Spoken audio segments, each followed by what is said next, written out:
저는 한번 물어보고 싶어요. 진짜로 우리가 자연으로부터 위안을 받고 있나요? 몇 번이나 자연으로부터 위로를 받고 있습니까?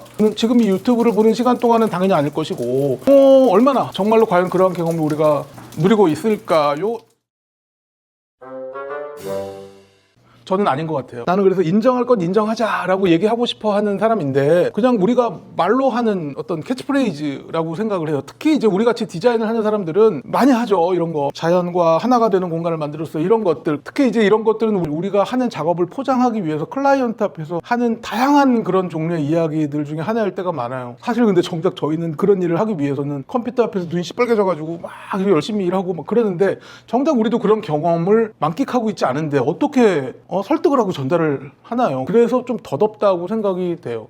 언젠가는 직접 한번 만들어 봐야 되겠다고 생각을 했습니다. 어떻게 해야 정말로 자연을 즐기는, 자연이 나에게 다가오는, 자연과 내가 어떻게 소통을 하는, 자연과 내가 하나가 되는 그런 공간을 과연 어떻게 만들 수 있을까? 그런 생각을 하면서 만들어 본 것이 있습니다. 오늘은 그런 것들을 좀 말씀드리려고 합니다.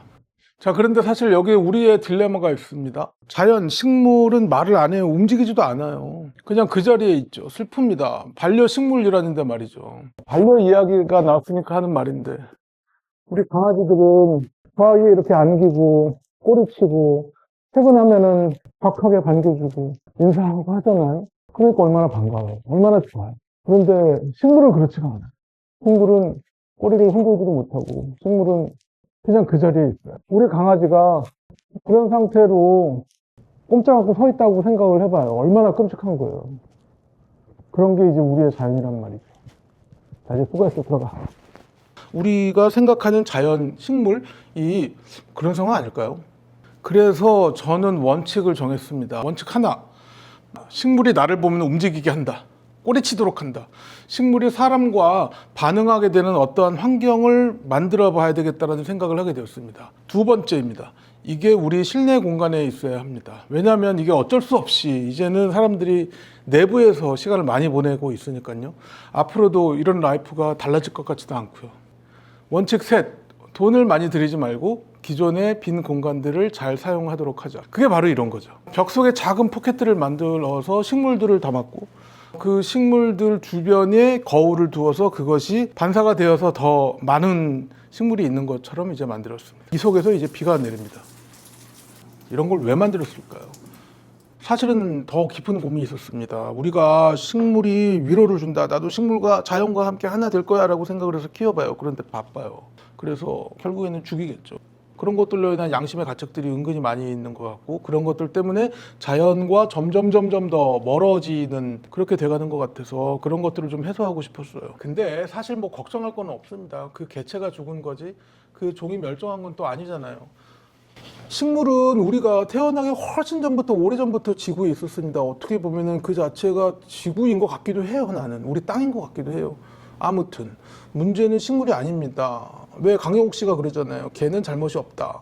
사실 식물도 잘못이 없어요. 우리가 이것을 통해 경험할 수 있는 어떠한 환경을 세팅을 잘 정해주지 못한 것도 이유가 되겠다라는 생각을 합니다. 그러니까 화분 하나 갖다 놓고 그러다가 이제 식물이 정물이 되어가고 식물이 사물이 되어가고 식물이 애물단지가 되어가는 거죠. 저 좀 봐주세요, 저 좀 봐주세요 하다가 비실비실 하는 것을 보면 또 안타깝죠.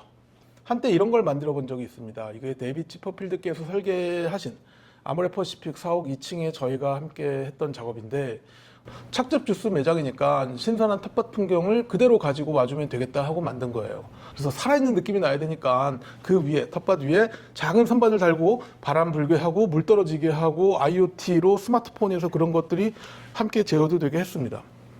사람들이 이 앞에서 떠나지를 않았어요. 신기해하고 즐거워하고 지켜서 보고 사진 찍고 뭐 그런 것들을 저도 보고 되게 흐뭇해했었습니다. 그런데 또 이제 개선점이 보이기 시작하더라고요. 물을 떨어지게 하려고 호수에 구멍을 10cm 간격으로 뚫었는데 그거를 보는 순간 너무 가짜 같은 거죠. 아유 10cm마다 구멍을 뚫었구만 애썼네. 뭐 이렇게 생각할 것 같은 거죠. 그래서 이거를 어떻게 하면 진짜처럼 보일까 굉장히 고민을 많이 했었습니다. 그 와중에 식물이 썩기도 하고 물이 사방으로 튀기도 하고 압력 계산 잘못해서 망한 적도 있었죠. 아무튼 이런 여러 가지 시행착오를 거치면서 점점 완성되어 갔습니다.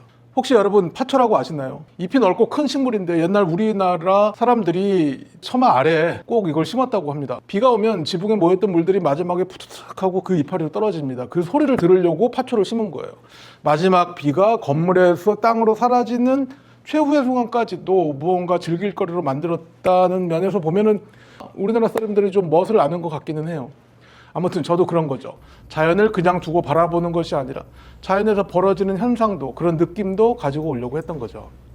자, 이거를 보세요. 물이 졸졸졸 흐르는 사진입니다. 별 느낌 없죠. 그런데 이것이 갑자기 영상이 되는 순간 생생한 거죠. 화분과 식물, 자연 뭐든지 간에 거기에 그냥 그대로 있으면 저는 정물인 것 같아요. 가구랑 다를 게 없고 가전제품이랑 다를 게 없어요. 식물이 애물단지가 되는 이유는 생물로서 드러나지 않고 정물로 대우받기 때문입니다. 그래서 죽어있는 사물이 되고 애물단지가 되는 식물이 되는 것.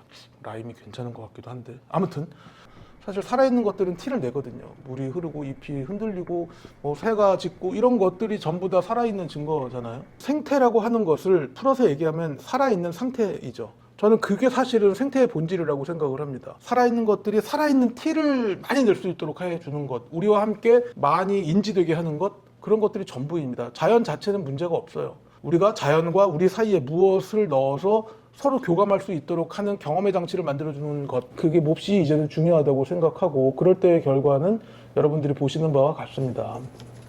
이런 소리, 이렇게 흔들리는 이파리, 아마도 이런 살아있는 풍경을 만들어 가는 것이, 그런 것이 앞으로 우리 환경에 조금씩 더 필요해지지 않을까 생각합니다. 마무리하겠습니다. 자연의 형상을 카피하는 것이 아니라 자연의 현상이 우리 일상의 깊은 곳에서 나타나게 하는 것, 그렇게 해서 과연 내가 소중하게 생각하고 있는 자연의 한 세계를 즐기는 것, 이런 것이 좀 필요하다고 생각을 하고, 이런 환경들이 도시 곳곳 우리 주변에 많이 보이면 되게 좋을 것 같습니다. 사실 우리 사무실에서는 몬스테라로 시작했거든요. 물에 강하고 잘 자라죠. 음지에서도 괜찮고, 이게 많이 자라니까 이제 이따금씩 잘라서 화병에다가 물꽂이를 하게 됩니다. 이런 경험들을 좀 해보면은 내가 그래도 꽤 괜찮은 사람 같다 라는 자존감도 높아지고 행복한 감정을 느낍니다. 부담감과 의무감으로 식물을 대하는 것이 아니고 자연과 함께 일상에서 정말로 시간을 보내는 것이 가능해졌던 것 같더라고요.